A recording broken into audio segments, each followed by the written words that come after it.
Okay, hello and welcome everybody. This is Ben Chiriboga, the Chief Growth Officer here at Nexl, coming to you with another One Firm webinar. I am very, very excited to be speaking today with Ryan Purkey, who is the founder of rQuadrant. Ryan, welcome to the One Firm webinar series. Thanks, Ben. Great to be here. Absolutely. So today we are going to be talking about how, with a little bit of a methodological, that's very hard to say, deep dive into market research. So Ryan's going to walk us through that. You're really going to learn how to run good market research capabilities. Talking about markets, I'm sitting here in the US, but I know that Ryan is all the way in Hong Kong. Ryan, you want to give us a high level? You were just talking a little bit about a cool presentation that you went to in Hong Kong about ChatGPT. What's the state of the market in Hong Kong? While we Hong Kong's back to full speed ahead. So people, if they're familiar with like the legal aspects of Hong Kong, it's a derivative from the England law system. So it has that background, solicitors, barristers, etc. So there are some jurisdictional differences here, but in terms of being a finance center and a innovation center and all of that, it's pretty much back to normal. So people are flying in, flying out, no restrictions. So yeah, things are moving forward. We're at a conference put on by AmCham. There was ChatGPT, so focused on AI and stuff. So amazing. I have never had the chance to fly out or be in Hong Kong. What's from a, let's say, a Western American perspective? Who I know that I believe you are. I think. Yeah. What's interesting about Hong Kong? What's a first take that's the cultural push or dissonance that you tend to feel in Hong Kong? Anything that's interesting? I actually started in Asia, in mainland China. So I spent most of my time in Shanghai when I first arrived. And so coming to Hong Kong, you definitely get the feeling of the mix and the more international feel. If you're coming that direction, it almost feels like China with training wheels because there's so much like English presence. You're not dealing with like Chinese only signs or whatever. There's both. So you have a pretty easy way of like getting around and doing things. Just that general nature of like easy to do business carries over. So yeah, that's pretty much Hong Kong in a nutshell. Gateway to China. Interesting. How long have you been in the China Hong Kong area? Combined about 6 years. Yeah. Oh wow, interesting. Have you had the chance to pick up any Cantonese or Mandarin or any of the rest of it? Less Cantonese than Mandarin, but yeah, a little bit. Yeah. Very cool. Well, I think Emma, if you give us the okay, let us know when you think we're really ready to get started. I know it's late for Ryan, so we want to kick off. Emma, do you think we should go ahead and get started? Yes, let's dive in.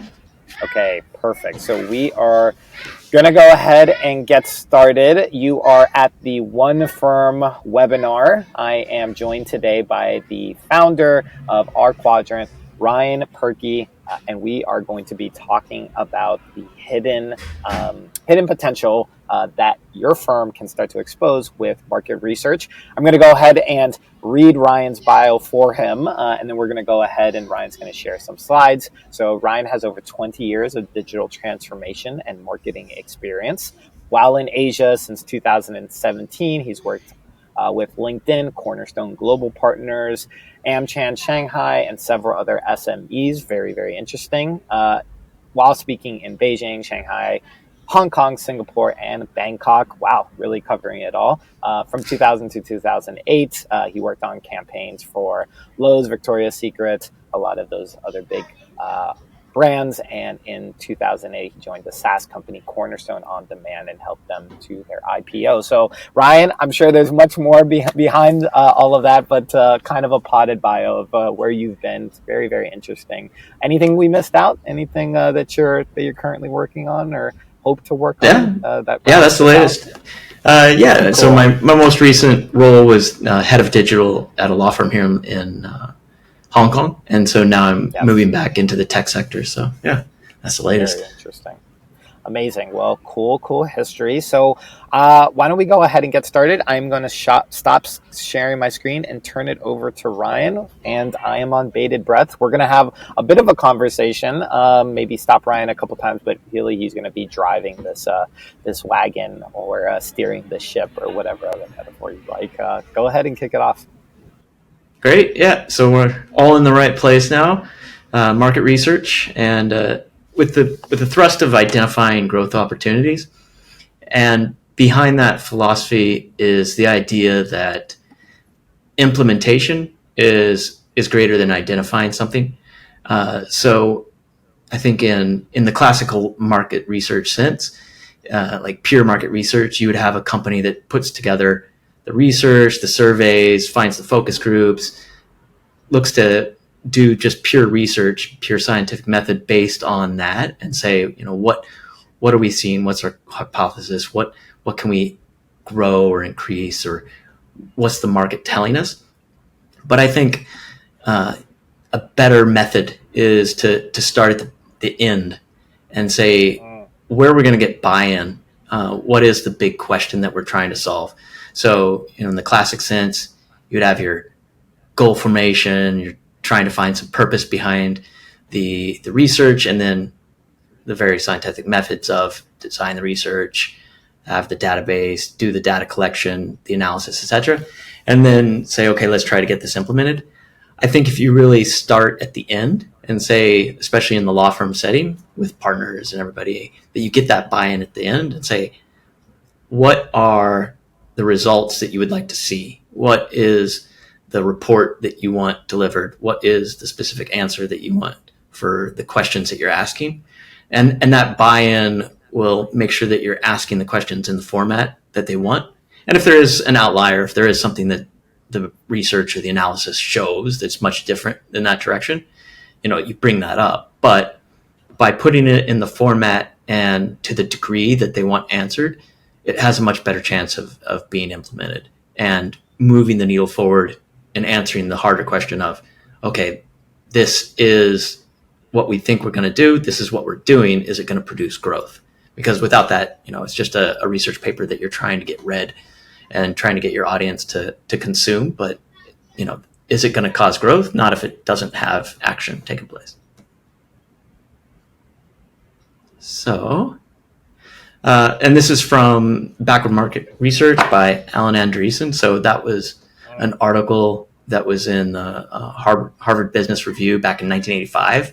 But it really does carry forward into modern times, because the availability of data, and some of the slides that we'll get into, the ability to survey even like ChatGPT now, is so ubiquitous that anybody can get what they need, so that it's less so about the effort in uncovering, and more so like just figuring out what you already have on hand and saying, oh, we have like all this data on hand that we're kept in silos, or we haven't really looked at to much depth. So it's doing that. So yeah, if you avoid those, since there is so much data, if you avoid the research that won't benefit decision making, or the specific decisions that you are looking at, then that'll already streamline your work and give you a better focus onto what you're going to research. And then you'll be speaking in the voice that the firm management wants to hear. And you already have those buy-ins at the beginning. And then the process along, you'll be producing research that's oriented toward action. You'll say, okay, this is what we're trying to find out. And again, that's not to like skew data or do anything that runs afoul of that in those steps, but you'll be focused on finding answers to questions versus just finding data. And then, is that scientific? Not exactly, because you're not taking a pure observational question stance in the beginning, and you might not be researching everything under the sun. You might not be, taking you where the data leads, and you might not be constructing your own hypotheses and everything else, but these areas will still remain scientific, right? So you'll want to test and you want to experiment in a scientific way that has validity to it, enough sample size. You want to take rigor in analyzing your data and your conclusions. You want to have, if there is something that runs different counter to what people are thinking, you want to highlight that, or you want to say, yeah, we seem to be aligned, and here's the next steps that we think we should take. Cool. Let's stop just really. I want to give a reflection. What I'm hearing is, when we think about methodology, we really want to think with the end in mind and whether or not it's going to be implemented based on, let's say, the leadership. And then kind of what you walked through was there's still going to be a scientific methodology. You showed the famous, scientific method basically broken down. And so that's kind of the first part of this, which is rather than gathering data and then based on the data, kind of trying to build an analysis, start with the end in mind and then reverse back. That'll kind of cut down some of the actual data that you need to consider. And then it'll also be more, well, let's just say you'll be able to come to the implementation, come to leadership, come with something that is just going to be a little more successful. Is that a high level understanding of what you're kind of advocating for, at least initially here? Yeah, exactly. And you'll also be dealing with like budgets and everything else. So you'll figure out, how much availability do we have in terms of that, spend and budget money, and how much availability do we have in time? What are we trying to grow?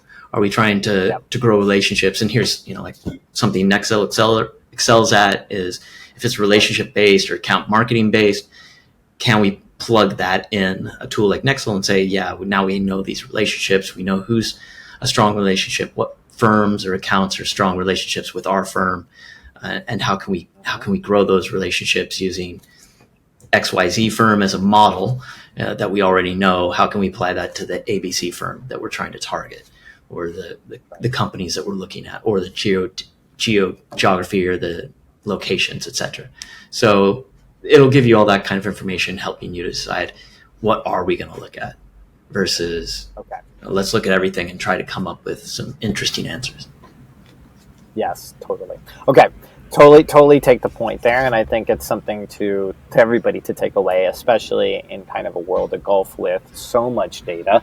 And once you aggregate the data, just a little anecdote, I just got back from the legal marketing conference, and really there was two main topics. One, how ChatGPT and artificial intelligence, large language, generative models, etc., will really change really the entire profession, but double clicking specifically on marketing and business development and just business growth building in general. And the second is everybody's favorite, which is data accumulation, data hygiene, and really having access to data.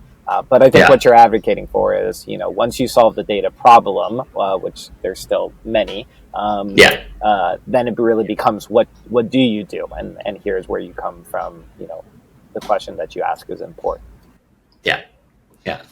And for some questions, you might not need much data. For some activity, you might not need as much. But if you can break out of the silos and do those other things, that's an important aspect of it. And again, by having the end in sight and delivering on what the firm management wants to know about, you avoid this scenario, right? Where it's like data is just being swapped around. Is this a real like cartoon? Yeah. So it's like charts and graphs where it's just like, wow, it's great. Here's all this information, but they're just kind of like, they shrug their shoulders at the end of the day. Right. It's a time sensitive field. And really at the end of the day, like they don't want to spend a lot of time diving into the details of reports. They want to know from the data that you've looked at, what are the recommended actions, what's the next course of action, et cetera. So if you are having that heavy conversation at the beginning and really trying to figure out and say, we already have this hunch, or we want to try to accomplish this thing, and we're picking between 1, 2, and 3. So let's figure that out. Then that makes the data that you uncover and the analysis that you do that much more impactful. So yeah. Yes, totally. Take your point. I can't believe somebody actually drew this. This is insane. But, Yeah. wow, niche. Okay, very cool. Yeah. Yeah. And then the other thing that you'll be looking at too is those KPIs. Like if the firm has some KPIs established and they have that in mind, it's they've figured out like they already are making that effort to track those things. So you'll be aligned similarly. It does take that effort to track it. So stay informed there. So yeah, that's something to consider. Very interesting. Then You the want to other. say anything about the? Go ahead. Go Oh, ahead. Sorry. yeah, I'll go Sorry. back. I thought you. No, please. I was just going to say it's 5 strategies for slaying the data puking dragon. What a title! Great marketing title. Very grabby.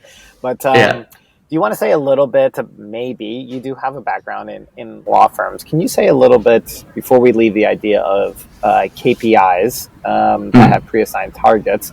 Do you want to say a little bit about KPIs or metrics as it relates to market and market research? It's just a general question. I'm not even saying that there's a correlation, but at the time, is there some, just maybe close the loop for us who maybe have not gone down the path of deep market research? What is the relationship between market research and KPIs? To my mind, it's something along the lines of, you want to affect growth KPIs and market research to determine growth capabilities in certain areas might be the way that you'd affect one of those growth KPIs. Is that kind of generally what we're talking about?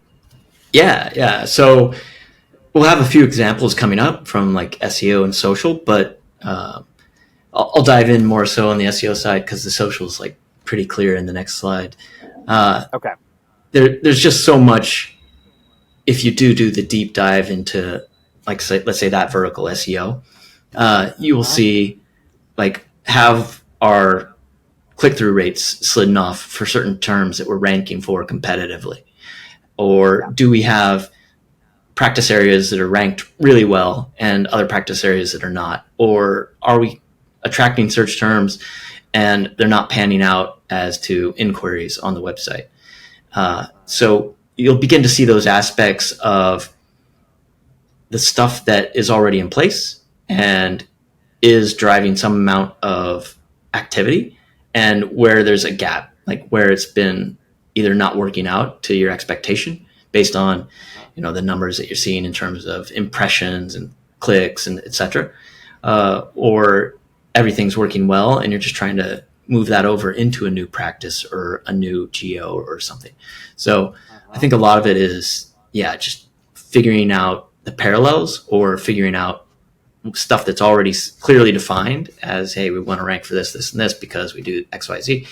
But something's not going right because we do rank for it and we're just not seeing results. So I think if you do those deep dives, you'll begin to see clear paths forward. Yeah. Okay, understood. All right. So, and then the other aspect of this is just the level of the decision, right? So this is an example from Neil Hoyne's Converted book, came out recently. He's a Google data head. And so he found an example from Bezos, Amazon, where he says, if it's a decision that can't be reversed, be as methodical, careful, slow, and deliberative as you can. Hire consultants, do outside consultation, inside meetings, etc. Plan it like a big project. Take your time, figure it out, because it's going to be something that sticks. So there's that level. And if that's what you're researching, then, consider an outside market research company to figure it out. The other type too, and this is something that's deceptively challenging at law firms, are the ones that can be reversed. I think it's because so much of law firm work is client facing, and once it's out the door, it doesn't get reversed. So, an email from a trainee solicitor all the way to advice to client, to discovery with a counterparty, to a court case, to, final appeal with a judge. It's like, it can go as high as it can go. And each one of those puts out stuff that can't really be taken back. without, some deliberative amount of effort. It becomes a challenge when it gets out there. Yes. But Right. if you carry that mentality into the marketing sphere and this aspect of it, it will definitely slow things down. So if you can get as much buy-in as possible to having an ability to quickly do things and have them be in a bucket of, hey, this is type 2 stuff that we're working on, and all this is more or less cleared, not without, like, you don't have the clearance of, oh, you're going to do this pay-per-click campaign and compare these two titles, like, it doesn't have to get down into that granularity. It's like, hey, we're going to run like a $200 click test of something, or we have this much type 2 budget that we're just going to use to try to answer these questions. I think that's purposeful, and getting that up front and getting that settled will really help speed things up. And so, like, if this is your review board for all decisions, that's not ideal. And this is like the partners from the firm.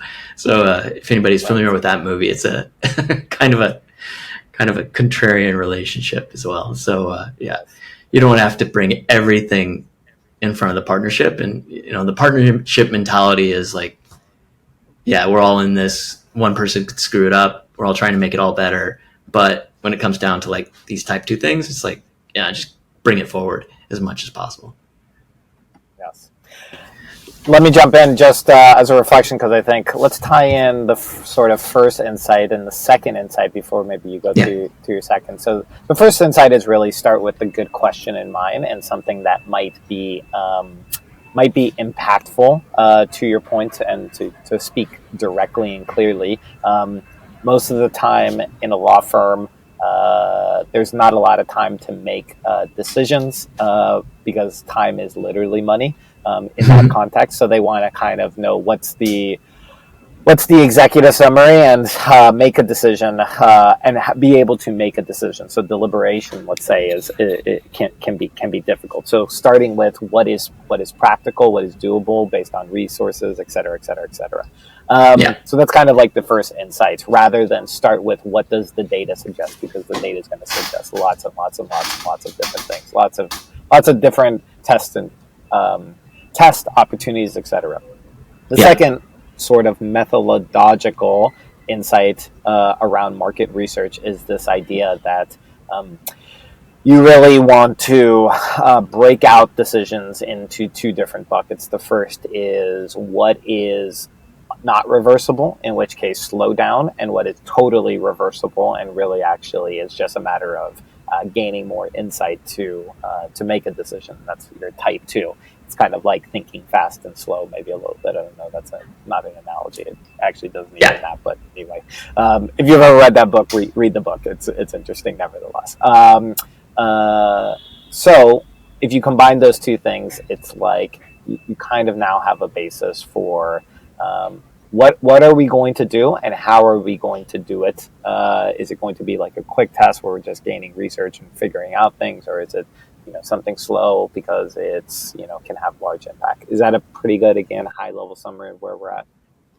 Yeah, definitely. There might be small things that have impact. I would say it's the reversibility of the decision. So like in this slide that we've got up right now, like a new practice area, that could be pretty reversible in some cases. Like you might have a lawyer that's wearing 2 hats and is doing, like corporate work on one day, and then doing some more like of the legal tech and looking at like ChatGPT another day. So they spend half their time doing contracts, and then they spend half their time working with tech startups or something. So you begin to see inquiries more so on the tech side, and you say, oh, let's define this as a practice area. Let's have a prospectus of like what we do, what's our cap stat, what's our capabilities.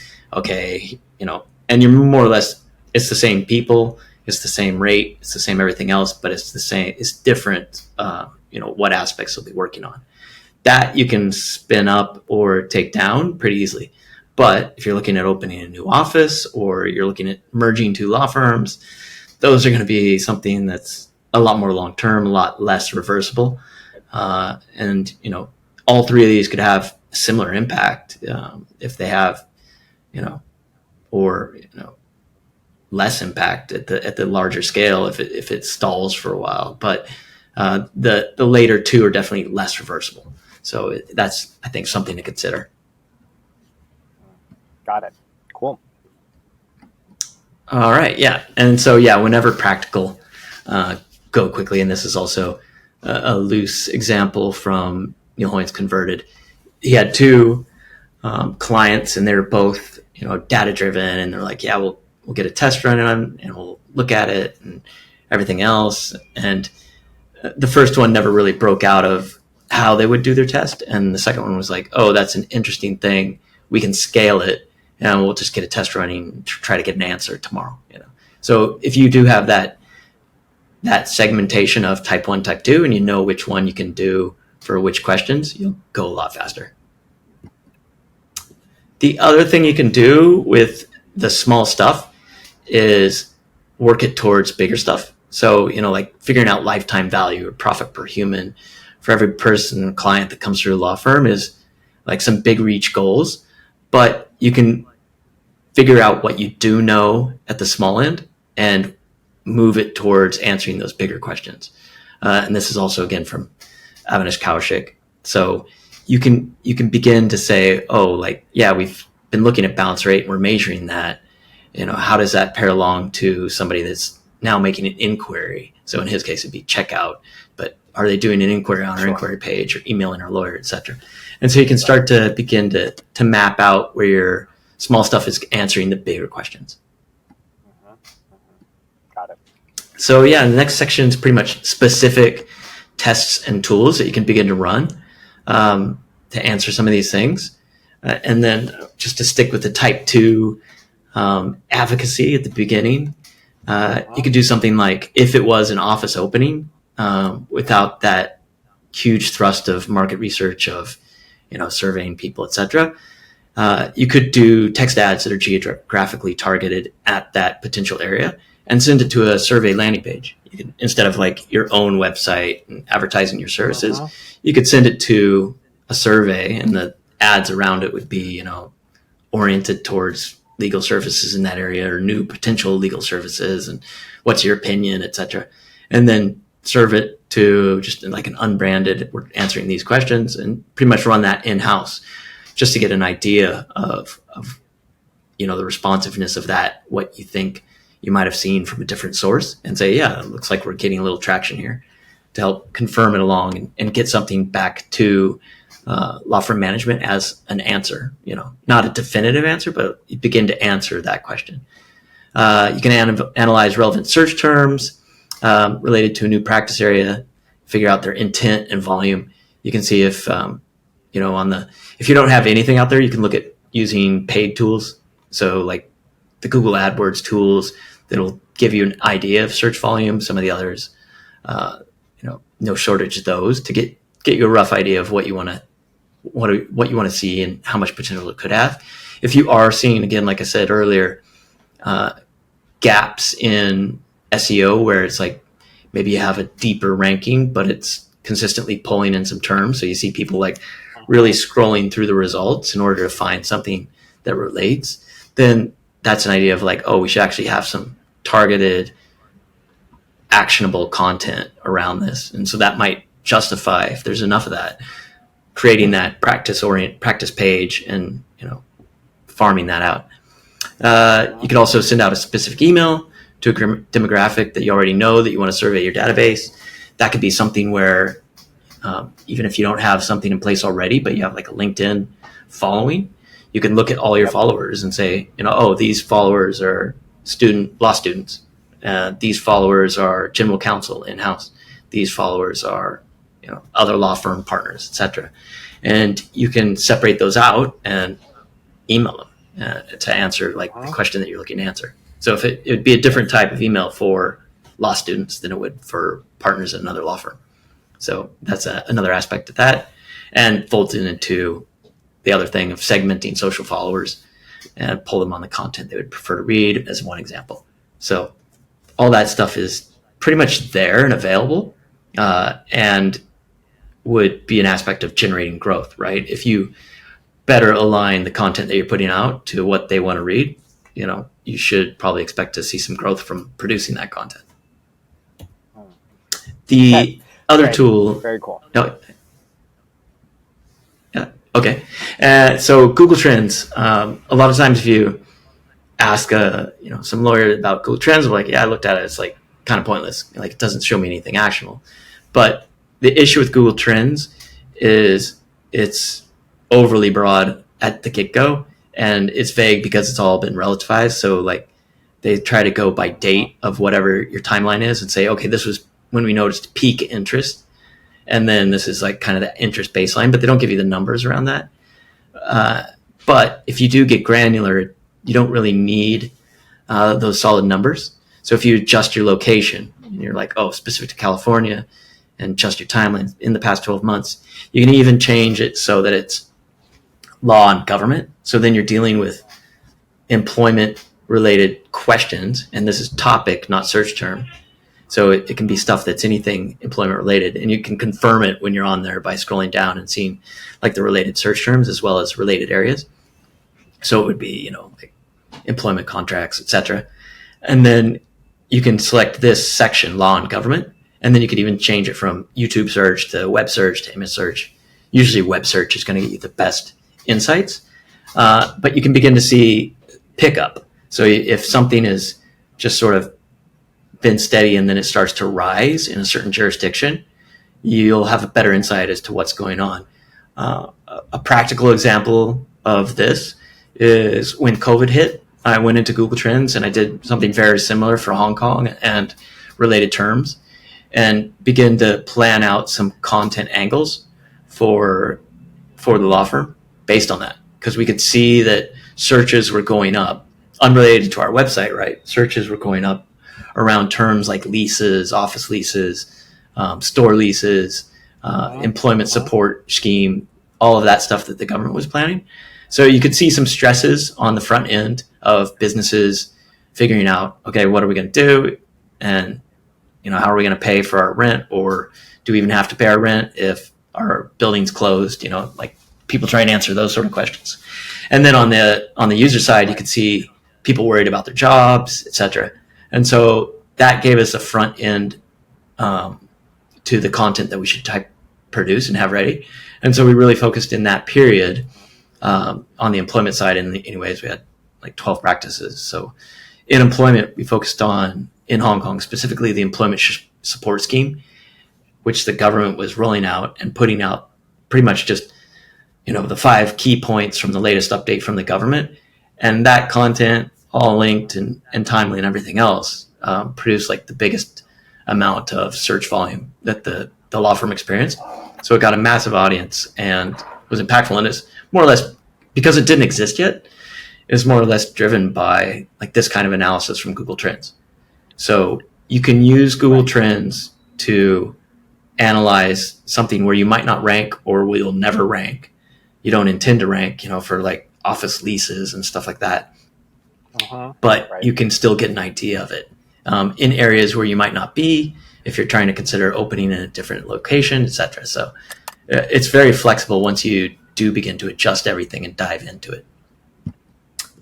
And then, yes, we can't go anywhere with really it. Quickly? Oh, yeah, sure. Yeah. Question, I know that you're going to get to Spark Toro. Very cool. ChatGPT, of course. Yeah. Can't go anywhere without mentioning that. Yeah. I have to ask, though, this has been a very heavy data-oriented, data-captured, data analysis. I think maybe you know where I'm going with this, which is we have this other data in the world. It's called intuition. And sometimes law firms and even businesses, despite all the data, likes to rely on intuition. I know I'm jumping ahead, and probably this would have been a better question at the end after you went through the more analytical, data-driven sort of analysis. But how do you... Yeah. I'm just going to ask it anyway. How do you balance this with intuition, especially with, let's say, this type 2 stuff? Yeah, I'd say if it's type 2 intuition, then you just test it. Like if it's something that you can test and run with in the early stages, and it's like a simple answer, or you think you can get a simple answer from it, then you go with it. If it's like the bigger law firm management intuition, like a business has usually been in business for a good reason. And, if it's something that's existed for 20 years, there's probably a reason. Is like if it's the same people that have been running for 20 years, then you should probably listen to their intuition and say, okay, let's try to add some color with the data to what your intuition is. And, like I didn't have to, there was a very, like discussing that employment example with Google Trends here, like it was a very unified back and forth. Like they were already going to those government meetings and saying, oh, okay, like here's what's in the pipeline for the employment support scheme.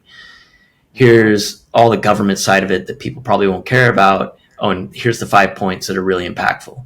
And so in their experience as a employment lawyer for 20 years in Hong Kong, they could say, oh, we'll parse it down to these 5 key points and get out a blog post, do a social post about that. That's a 5-minute read.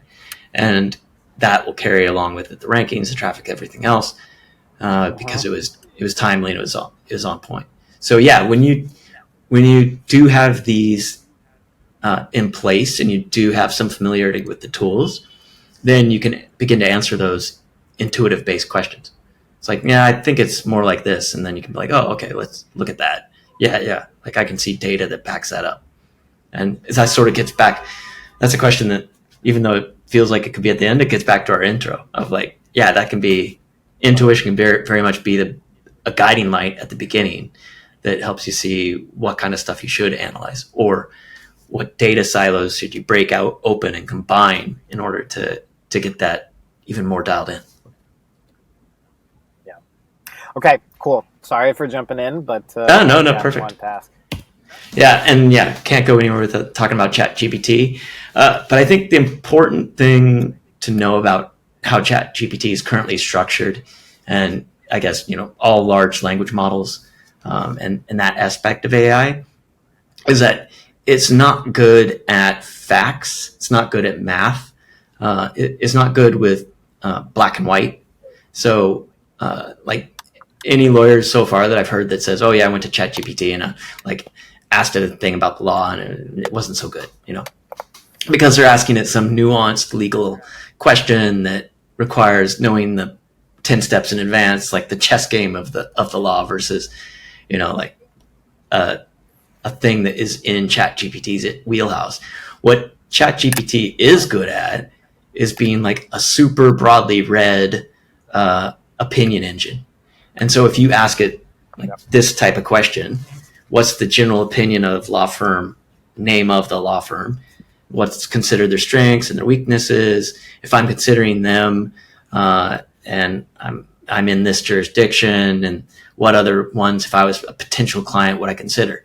And then you're getting a very opinionated thing, and you're getting something that would be a much harder to get purely out of Google, because search has been such a game for such a long time.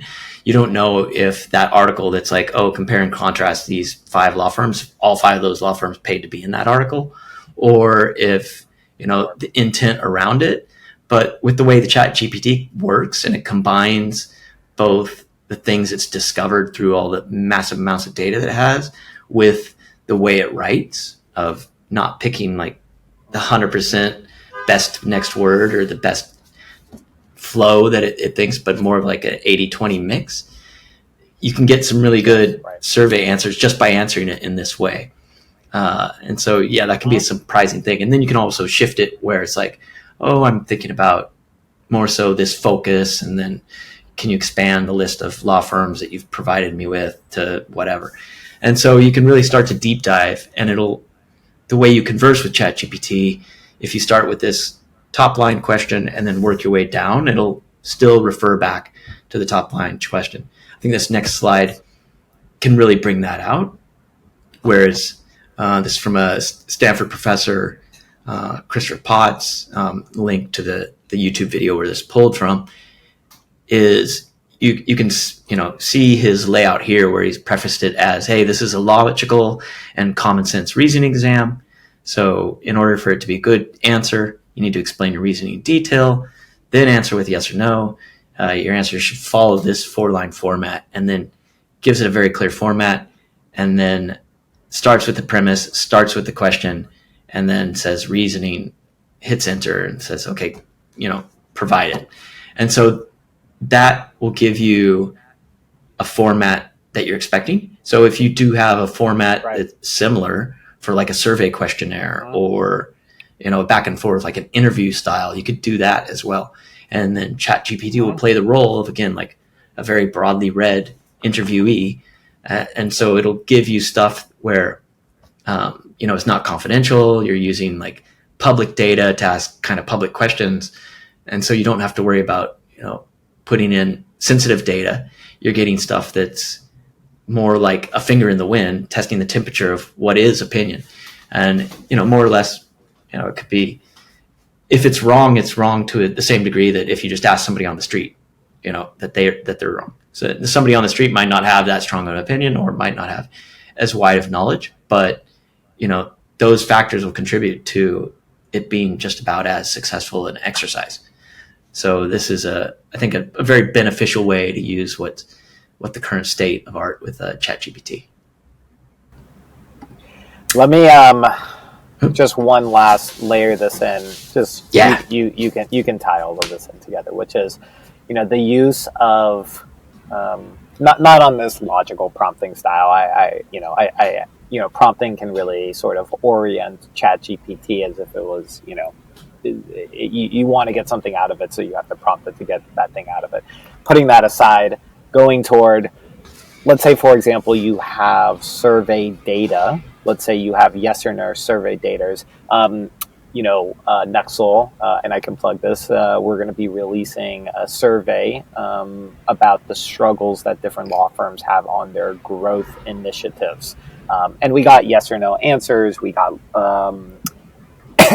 and the survey results were really it broke it down by the type of struggles that they had, and then broke it into different regions that have different type of struggles. And it was very interesting. In some sense, many people have the same struggles. In other places, people have wildly different struggles.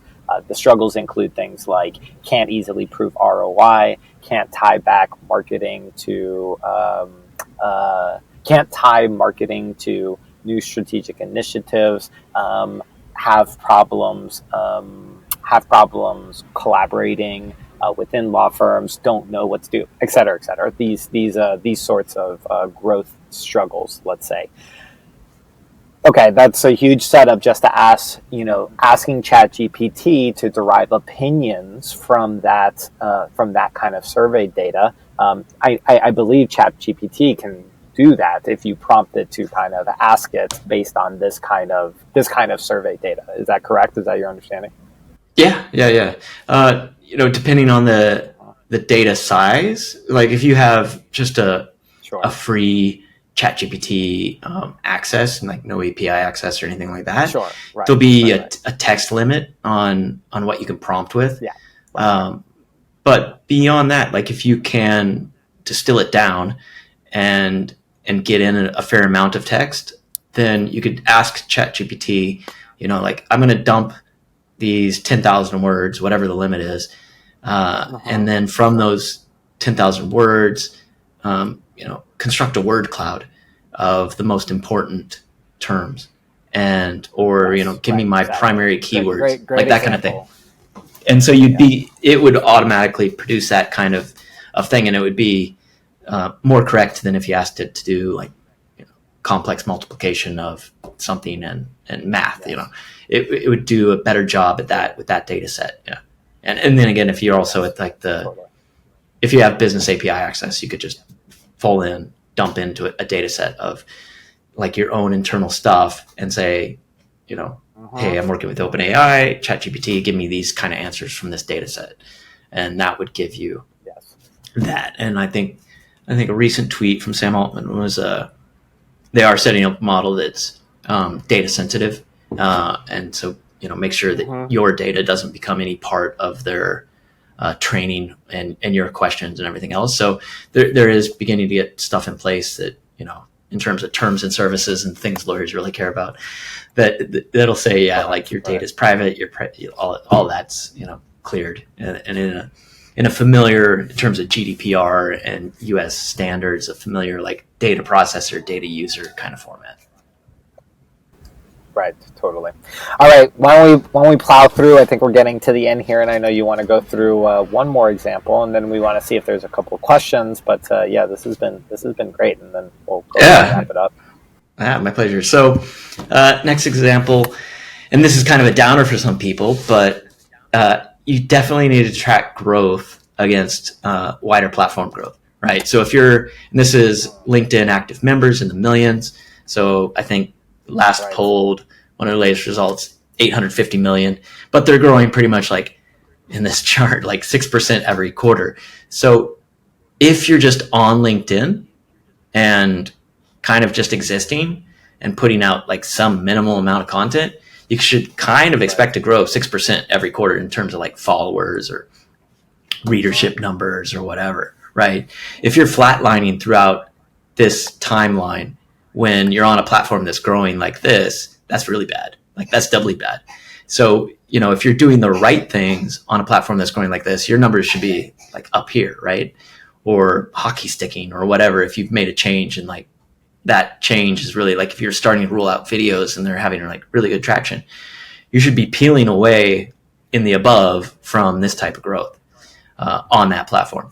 So you don't want to say, hey, we're growing at like 5% quarter over quarter on LinkedIn. It's, great, but then if somebody knows that like LinkedIn's growing just in and of itself at that rate, it's not going to sound so impressive. Right. So you have to have that in mind that you're on a platform that's growing. The converse about this is look at your platforms. Like if you're on a platform that doesn't have your target audience and doesn't have growth, is in decline, then you got to figure, like if we're putting in even more effort into this declining platform, we're more likely or not to just stay flat, even if we are making big wins, because percentage wise we're increasing, yes, but we're on a platform that's declining. Like when the internet became a thing 20 plus years ago, newspapers were this, right until the internet came around. Readership for newspapers, subscribers for magazines, etc. Like all that was going up. Internet hits and they're struggling. Like that industry had to reinvent itself, and migrating to the internet is where the growth was, not staying on newspapers and trying to come up with the latest greatest way to market there. It was like, okay, we got to figure out, we have to be in the right place to get in front of the right eyes. So definitely keep that in mind, and then definitely measure and report with a true baseline, not a false baseline. Mentioned earlier SEO. This is like just a quick checklist from Daniel Foley Carter. He's director at Assertive, big SEO guy, long time in the business. But this is a much more actionable dive that most don't go into. They don't go into this level of, what's working, what's breaking, what's existing, what's indexed, what's not. Like most SEO audit reports that you get don't go through all of this. And if you did, you would definitely see areas that could be grown and stuff that could be improved and everything else. Like if you had answers to all these questions, it would just be, and that's only one vertical, but SEO, but like you would have a definite path forward in what you want to improve and what you want to do. And I think that's also another aspect of this is you have to consider the channels for their strengths. So we talked earlier about ChatGPT being strong in giving you an opinion more so than facts and figures. SEO is strong in a long-term branding perspective, because the average search experience for a user is they will type in something like divorce lawyer, and then they'll see results and they'll be like, oh, that's too. Their second search might be like divorce lawyer near me. And then they get the map results to pop up and this, that, and the other. And so then they might refine it further where it's like, oh, women-friendly divorce lawyer or woman divorce lawyer. They'll refine their search like 5-6 times on the Google side before they even get to your website. And so if you don't know that experience, you don't have that in mind, you won't be targeting things that you should be ranking for, and you won't target that search engine landing page experience and that user experience correctly.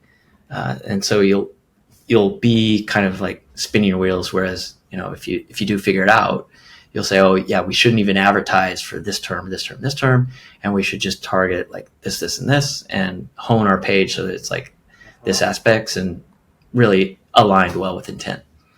The other thing you can do, combine SEO and pay-per-click data, because in this example, they're ranking for this support article on the organic side, so they're not paying for this. Right. But then they are paying for, hey, buy our software. But they're running a targeted ad from something that somebody most likely already has their software, right? So it's, if you don't look at that combined, if that's two separate silos, that's just going to keep being the thing, right? So you could have growth in saving money. You could say, oh, we don't even really need to advertise on this stuff, because if we do get the click, they should go here anyways. And so, why are we paying for this one when we want them to get to this one, we want them into this funnel. So that's another thing to consider. This was from Will Reynolds at Sierra Interactive.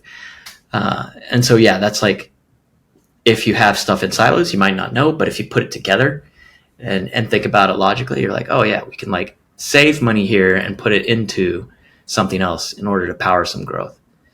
So that's another aspect. Or, we're not spending on this in the campaigns that we're running, so we can now spend on more high intent, high growth oriented terms. The next thing is just writing in general. This is probably a big one for lawyers, is there's a difference in, like if you could like get a lawyer to take record themselves at lunch with a client versus like what they write for their website, like how they get business from their client and the relationship building and all of that is much different speech than how they write for their website or how they write a legal document, so this is from the conversion rate experts. It's both on their website and in their book, Making Websites Win. But the logic is pretty simple, where it's one, you want to write in the way that you talk. You want to be conversational so that you feel like you're having that conversation with somebody reading your words. But additionally, if your web page that somebody gets to doesn't say the same things that you would tell them in person, then you have gaps in that sales pitch or, that client conversion, where they just have pieces missing that just when you're talking to somebody face to face is like, you never forget. It's so natural. It's like, oh yeah, obviously you say it, but then when you write it, it's gone. So definitely take that into mind. This is one way to sort of hack it, is to record yourself. When we did start rolling out video at the law firm, once again, as COVID hit, we quickly migrated to producing video at a higher quality and higher volume. And something I would tell lawyers before they even sat in front of the camera is, hey, you have your script, you have what you want to say, just record the audio of it, like read it and practice the audio until you feel comfortable with those words. Because like what you wrote might not be the way you speak, and that'll accelerate your ability to edit that draft and then get comfortable speaking, period, and then saying what you want to say. And then when you hit record on the camera, it makes it that much quicker. So yeah, recording yourself, even just audioly, is like an excellent method. And then I think best for last, like really with all of this audience research / market research stuff, this is a tool launched by a former SEO guy, Rand Fishkin. He ran SEO Moz, later Moz.com, which was a successful startup. He started this company, Spark Toro, which a few years ago, but it's purely concerned with audience research, market research. And so you go in and it's very user friendly. You can do a free account to trial it out, but you just say, my audience follows so-and-so on Twitter, or my audience reads the LMA's, website, right? So you can just throw those things in, or my audience visits like this big law firm website in our jurisdiction, and it will begin to show all the connections of other websites they read, other social accounts they follow, small websites that you might not have ever heard of, or small social accounts. And that gives you so many different things that you can do. You can advertise directly on those websites at a much lower rate in a lot of cases, and still be like right in front of the core audience that you're looking for. You can also figure out other aspects of your core audience, and where they spend their time. So, so much of advertising and marketing is that number of touch points. And so if it's like, we're trying to get all these touch points just with PPC and SEO, it's like, well, you also have all these other aspects of your ideal contact, your ideal audience. You can begin to consider where to advertise and how to branch that out. So really, like if you're trying to do a lot of audience research and start from just the bottom up, SparkTour is a really good place to start. Probably save the best for last in the classic like market research sense. I highly recommend what they do again and again.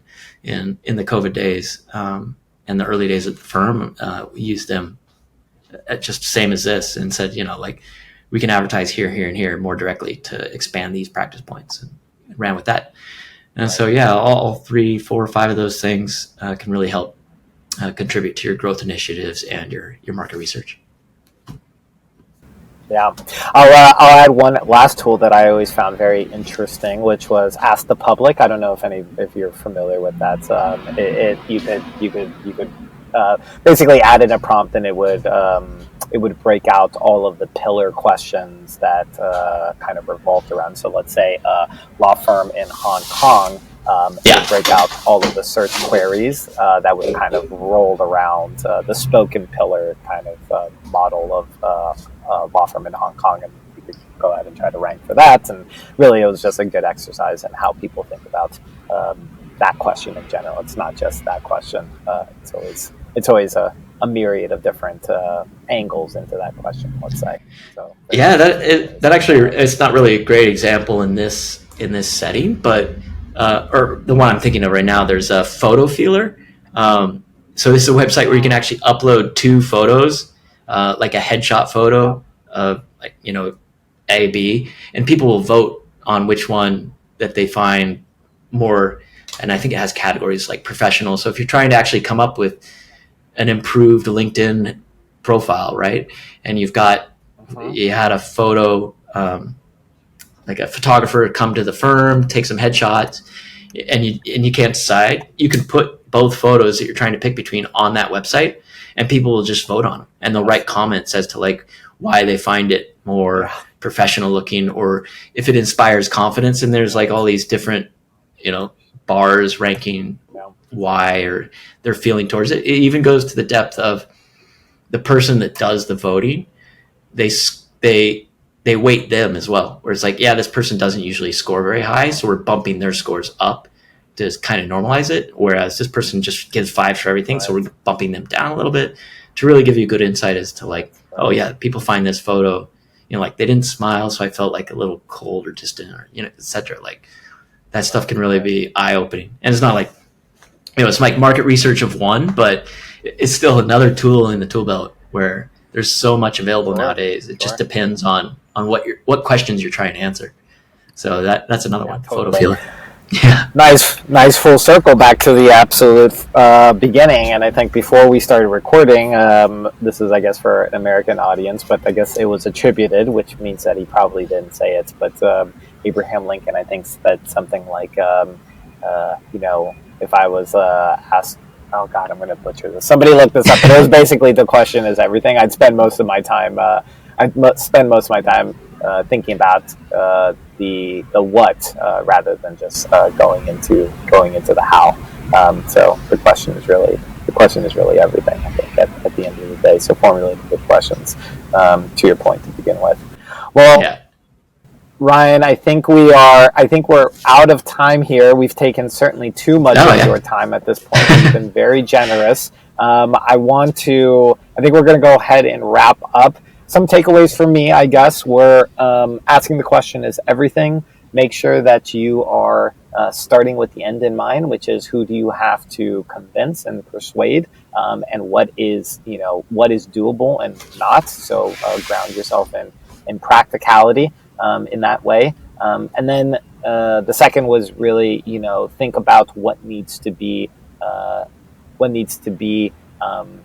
slowed down and consensed and consolidated and get buy-in, and what can be really accelerated for purposes of research and discovery and just uncovering biases. And then the last would be whenever it comes to actually conducting, once you have the question and know what you're going to do, and there's a variety of different tools that can really kind of help you pull in the data to answer these sort of questions quickly, so that you can then kind of go in and give your recommendations, etc. Very high level. I'm sure there was so much more. Go ahead and go back into this. But again, was that a fair summary of were kind of the 3 steps of Ryan's thought and market research, and what's a good takeaway here? Yeah, absolutely. Yeah. And with this recorded and available online on Nexl later, you can rewatch it 2x speed and exactly right. Download the closed captions, put them on ChatGPT, and say, hey, what's the key takeaways here, ChatGPT? Right.